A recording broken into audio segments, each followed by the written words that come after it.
Next topic पे हम लोग डिस्कस करते हैं। नेक्स्ट टॉपिक है important types of partnership. How types of partnership that we have to study on the basis of there are so many types of partnership. Partnership के base अलग अलग हैं। On the basis of liability, liability के base पे partnership को define किया है। Time period के बेस पे पार्टनरशिप को डिफाइन किया है। On the basis of object, object के बेस पे पार्टनरशिप को डिफाइन किया है। और लीगलिटी के बेस पे पार्टनरशिप को क्लासिफाई किया है। तो फर्स्ट ऑफ ऑल हम लोग बात करते हैं लाइबिलिटी के बेस पे। यहाँ पे बेस क्या है? Liability means limited liability partnership and unlimited liability partnership. Limited liability partnership जिसमें पार्टनर्स की लाइबिलिटी लिमिटेड होती है, नाम से पता चल रहा है, उसको हम लोग कहते हैं लिमिटेड पार्टनरशिप लाइबिलिटीज। ये जो लिमिटेड पार्टनरशिप लाइबिलिटी है, इसका जो एक्ट है वो है लिमिटेड लाइबिलिटी पार्टनरशिप एक्ट 2008। इस एक्ट के अंडर आपको इसको रजिस्टर करवाना होगा। इसका रजिस्ट्रेशन कंपल्सरी होता है। Separate legal entity, separate legal entity means जो ये पार्टनरशिप जो स्पेशल है, ये पार्टनरशिप अपने पार्टनर्स की जो लीगल एंटिटी से सेपरेट है। मतलब अगर पार्टनर फर्म को छोड़ के चले जाएंगे तो भी पार्टनरशिप फर्म जो है वो कंटिन्यूसली चलती रहेगी। परपेचुअल सक्सेशन मतलब क्या होता है? परपेचुअल सक्सेशन का मतलब ये होता है कि कोई भी पार्टनर आ रहा है या जा रहा है, उससे कंपनी को कोई, इससे सॉरी फर्म को कोई फर्क नहीं पड़ता। फर्म को फिर भी फिजिकल एग्जिस्टेंस रहता है। एग्जैक्टली पार्टनरशिप में क्या होता है? अगर पार्टनरशिप में पार्टनर ही छोड़ के चले जाए तो पार्टनरशिप बंद हो जाती है। लेकिन यहाँ पे लिमिटेड लाइबिलिटी पार्टनरशिप में परपेचुअल सक्सेशन होता है। परपेचुअल सक्सेशन मीन्स पार्टनर में come and go, partnership doesn't effect. ठीक है। Number of partners, minimum number of partners में होते हैं 2 और मैक्सिमम की कोई लिमिट नहीं होती है। लाइबिलिटी ऑफ पार्टनर्स, जो पार्टनर की लाइबिलिटी होती है लिमिटेड लाइबिलिटी पार्टनरशिप में, नाम से पता चल रहा है, limited to the extent of their contribution towards LLP. मतलब जितना भी वो बिजनेस में इन्वेस्ट करेंगे, उनकी लाइबिलिटी उस इन्वेस्टेड अमाउंट तक ही लिमिटेड होंगी, उससे ज्यादा उनके प्राइवेट प्रॉपर्टी रिस्क पे नहीं आ सकती है। इसी तरह से unlimited liability partnership, unlimited liability partnership में क्या होता है? Liability of partner unlimited, as we can जज बाय नेम कि लाइबिलिटी जो है वो पार्टनर्स की होती है अनलिमिटेड, तो उसको हम लोग कहते हैं unlimited partnership, liability partnership. There private property में बी एट रिस्क। अगर एक्सेस लॉस होता है तो उस एक्सेस लॉस के केस में पार्टनर्स की प्राइवेट प्रॉपर्टी से भी उनको जो एक्सेस लॉस है वो पूरा करना पड़ता है। ठीक है, उनके प्राइवेट प्रॉपर्टी है जो रिस्क पे आ सकती है। नेक्स्ट है फिक्स टाइम पीरियड पार्टनरशिप। और फिक्स टाइम पीरियड पार्टनरशिप क्या होता है? फॉर्म्ड फॉर अ डेफिनिट और fix period of time. Partnership जिसको आप एक particular pre decided time period के लिए हम लोग फॉर्म करते हैं, बनाते हैं, 2, 4 साल, 5 साल, 6 साल, जिसका टाइम जो पीरियड होता है वो पहले से ही प्री डिसाइडेड होता है। तो ऐसी पार्टनरशिप को हम लोग कहते हैं fix time partnership. Fix time partnership की और कैरेक्टरिस्टिक्स है? Partnership comes to an end on the date specified in the partnership bill. और पार्टनरशिप, ये जो फिक्स टाइम पार्टनरशिप है, ये बंद कब होती है? जो भी डेट पार्टनरशिप डेट में लिखी हुई है, फिक्स टाइम पीरियड पूरा होने के बाद में पार्टनरशिप जो वो बंद हो जाती है। नेक्स्ट हम लोग डिस्कस करते हैं non fix time partnership. Non fix time, नाम से पता चल रहा है कि इसमें टाइम पीरियड फिक्स नहीं होता है। जब तक आप बिजनेस चला रहे हैं कोई टाइम पीरियड फिक्स नहीं है, आपकी इच्छा हो तो आप बंद कर सकते हैं। कोई टाइम पीरियड जो है पहले से डेट में लिखा हुआ इसमें फिक्स नहीं होता है, तो उसको हम लोग कहते हैं नॉन फिक्स टाइम पार्टनरशिप। उसके बाद partnership on the basis of object. Object के बेस पे 2 पार्टनरशिप होती है, पार्टनरशिप एट विल और particular partnership. Partnership at will का मतलब क्या है? No fix term for duration of the partnership. यहाँ पे जो पार्टनरशिप बनती है उसकी कोई फिक्स टर्म ड्यूरेशन नहीं होती है कि 2 साल, 4 साल, 5 साल तक वो पार्टनरशिप चलनी है, कोई फिक्स टर्म नहीं होती। It may dissolve at any time by a partner by giving notice. ये पार्टनरशिप एट विल किसी भी टाइम पे डिसॉल्व हो सकती है। अगर कोई पार्टनर बिजनेस से जाना चाहता है तो वो पार्टनरशिप को नोटिस देके जा सकता है और पार्टनरशिप में जो भी उसका शेयर होगा वो उसको दे देते हैं एट दैट टाइम। तो इसलिए आप कहते हैं इसको it may dissolve any time. Partnership को कभी भी बंद, इस पार्टनरशिप को कभी भी बंद करवाया जा सकता है। एक पार्टनर उसमें नोटिस देके भी उसको बंद करवा सकता है, बाकी की कंसेंट की जरूरत नहीं है। इसको कहते हैं पार्टनरशिप एट विल, जो उनकी विल यानी इच्छा पर डिपेंड होता है। This partnership continuous until an adverse situation arisen for the partnership. ये पार्टनरशिप कब एंड होती है सर? तो ये पार्टनरशिप तब तक चलती रहती है जब तक कि कोई एडवर्स मीन्स एबनॉर्मल कोई सिचुएशन नहीं आ पाए कि नहीं अब तो हम बिजनेस चला ही नहीं पाएंगे।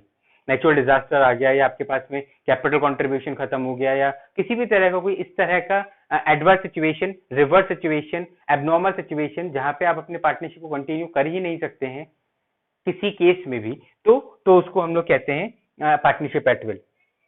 नेक्स्ट हम लोग डिस्कस करें पर्टिकुलर पार्टनरशिप। नाम से पता चल रहा है पर्टिकुलर मतलब कोई डेफिनेट या कि कोई स्पेशल पर्पस होगा। तो देखें पर्टिकुलर पार्टनरशिप पे हम लोग यहाँ डिस्कस करते हैं। A partnership established for a specific task और पर्पस।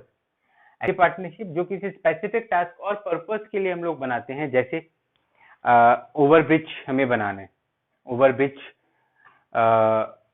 कंस्ट्रक्ट करना है, रेलवे ट्रैक हम लोगों को बिछानी है, या किसी तरह का और कंस्ट्रक्शन वर्क हमने ले लिया और 2 या 3 लोग मिलकर उसको पार्टनरशिप चला रहे हैं, तो यहाँ पे ऑब्जेक्ट फिक्स है। ठीक है, ऑब्जेक्ट क्या है, फिक्स है। तो उस टास्क के पूरा होने पे पार्टनरशिप ऑटोमेटिकली डिसॉल्व हो जाएगी। आपका ओवरब्रिज बन के तैयार हो गया, कोई बिल्डिंग आपने बनाने के लिए पार्टनरशिप कर रखी है, जब वो बिल्डिंग बन के तैयार हो गई तो पार्टनरशिप ऑटोमेटिकली डिसॉल्व हो जाएगी। तो आप particular partnership established for a specific task और पर्पस, तो जो पर्टिकुलर पार्टनरशिप होती है वो एक स्पेसिफिक टास्क के लिए बनी होती है। ऑटोमेटिकली एंड, और वो ऑटोमेटिकली एंड कब हो जाता है, on the completion of such specific task और पर्पस। तो जैसे ही वो स्पेशल टास्क या वो पर्पस जिसके लिए आपने पार्टनरशिप फॉर्म की है वो कंप्लीट हो जाता है, तो ये पार्टनरशिप भी ऑटोमेटिकली क्या हो जाती है, डिसॉल्व, एंड हो जाती है, बंद हो जाती है। उसके बाद बात करें हम लोग on the basis of legality. Legality के बेस पे 2 पार्टनरशिप होती है, लीगल पार्टनरशिप और इलीगल पार्टनरशिप। लीगल पार्टनरशिप नाम से पता चल रहा है लीगल है, मतलब जो अकॉर्डिंग टू रूल चल रही है वो सब लीगल है, अकॉर्डिंग टू लॉ चल रही है वो सब लीगल है, जो अकॉर्डिंग टू एक्ट चल रही है वो सब लीगल है।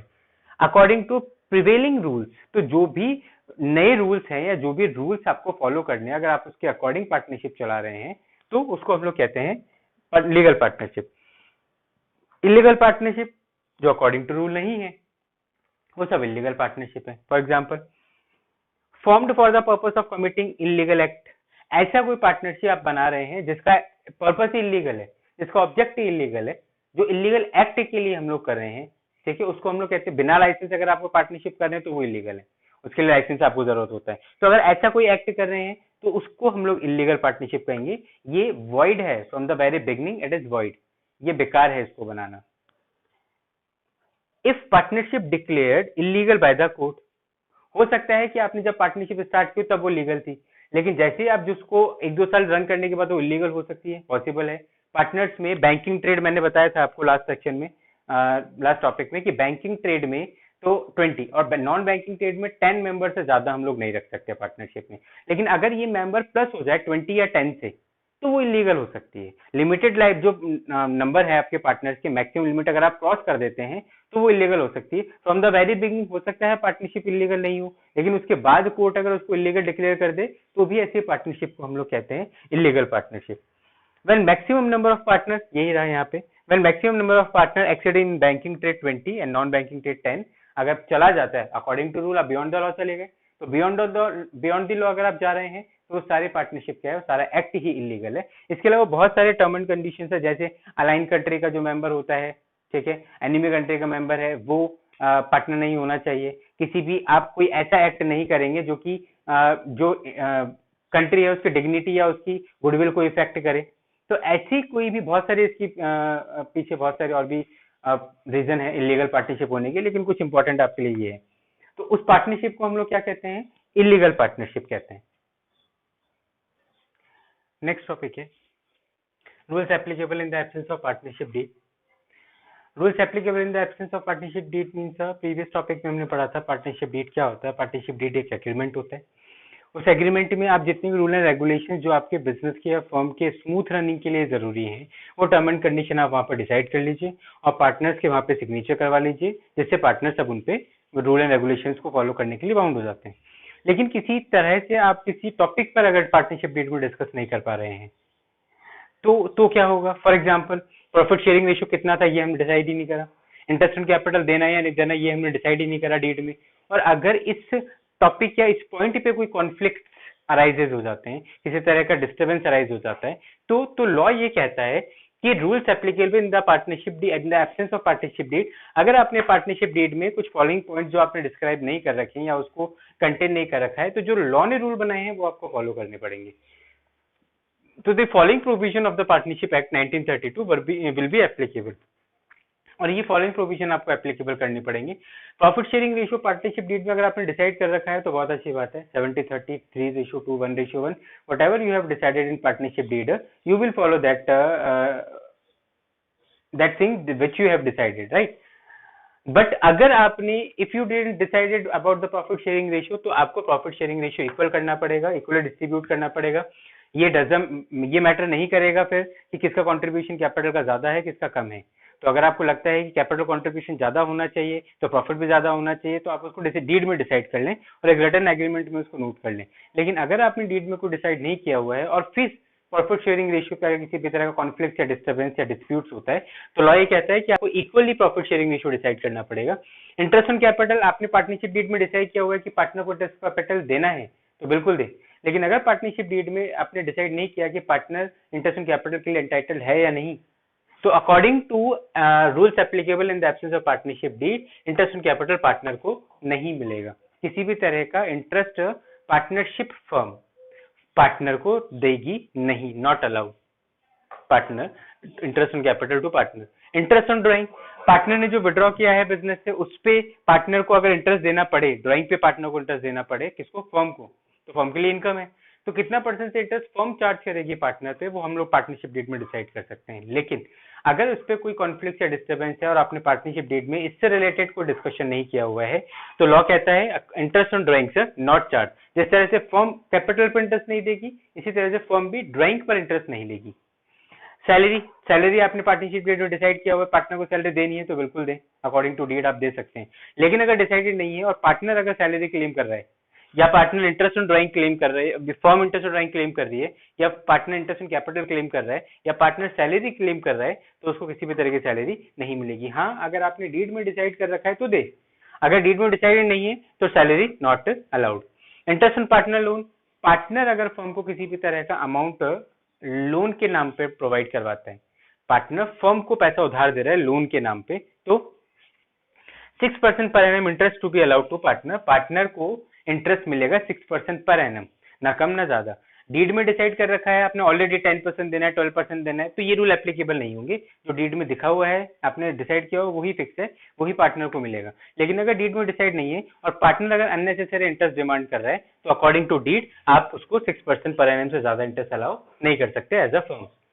ये रूल बहुत मोस्ट इंपॉर्टेंट है, इस पे केस स्टडी भी बनती है, न्यूमेरिकल क्वेश्चन जो आते हैं वो इसके बेस पे भी आते हैं, केस स्टडी बनती है रूल पे। नेक्स्ट आपका जो